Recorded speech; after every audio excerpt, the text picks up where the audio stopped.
เหตุผลนักเรียนปาละการเรียนนี่มี2อันเหตุผลนึงก็แม่นย้อนเศรษฐกิจปัญหานึงที่ข้าพเจ้าอยากขอเสนอต่อกับคงเขตวัฒนธรรมสังคมเนาะคือบรรดาทานได้รายงานแหละเวียกงานการศึกษาอยู่นครหลวงเวียงจันทน์ของพวกข้าพเจ้าเนาะโดยเฉพาะอัตราปาละการเรียนของนักเรียนอยู่ในชั้นม.ปลายนี่นับมื้อนับเพิ่มขึ้นเนาะคือบรรดาทาน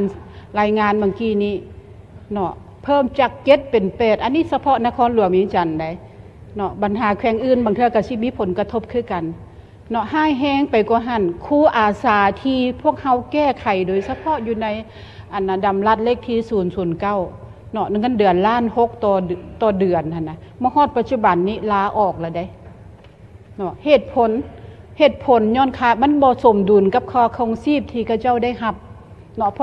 ราะฉะนั้นต้องได้ออกไปซอกที่บอนที่ได้รับเงินเดือนหลายเนาะเพราะฉะนั้นจะเฮ็ดให้พวกเฮานี่ขาดครูสอนในต่อหน้าอยู่นครหลวงเวียงจันทน์อันนี้คือปัญหาว่าพวกเฮาสิแก้แนวใดเนาะตะกี้ว่าโอ้ครูได้รับเงินเดือนน้อยบ่ได้รับเงินเดือนมาฮอดปัจจุบันนี้รัฐบาลหรือว่าพวกเฮาเพิ่มให้เป็นอันเงินเดือนพื้นฐานแล้วก็ยังบ่สามารถอยู่ได้ก็ย้อนค่าครองชีพหรือว่าเศรษฐกิจมีความฝืดเคืองขึ้นแนวนี้อันนี้คือปัญหาที่พวกเฮาตั้งขึ้นมาเบิ่งตัวจริงมันก็แม่นแนวนั้นเนาะนอกจากนักเรียน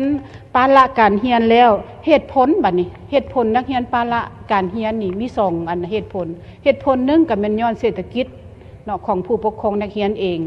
หรือว่าของครอบครัวบ่สามารถส่งเสียให้เรียนต่อได้และอีกปัญหานึงก็แม่นย้อนกระโตนักเรียนเองบรรดาทานเนาะกระโตนักเรียนเองบัดอยู่บ่อนใดบ่ตั้งบ่ไปโรงเรียนเนาะไปซุ่มแซวไปมั่วซุ่มน้ำกระอันกินน้ำกระท่อมซุ้มกันบรรดาทานอันนี้มันอันปัญหาอยู่นครหลวงเวียงจันทน์แล้วก็การขายน้ำกระท่อมนี่บ่แม่นว่าขายแบบนั้นขายอย่างเปิดเผยนักเรียนซื้อกินได้สบายเนาะนักเรียนอยู่นครหลวงเวียงจันทน์กินคอลลาเจนเนาะลักลอบไปกินปัญหาพวกทานก็อาจสิเห็นอยู่ในเฟซอย่างต่างๆอันนี้คือปัญหาของพวกเฮาว่าพวกเฮาเฮ็ดได้ต่อกับปัญหาที่เกิดขึ้นอยู่ในสังคมของพวกเฮาอันนี้พวกเฮาก็ตั้งเป็นปัญหาน้ำกันว่าจะแก้ไขแนวใดเนาะจะให้คะแนนการศึกษาแก้ไขผู้เดียวนี่ค่ะพระเจ้าคิดว่าคือสิเป็นไปได้ยาก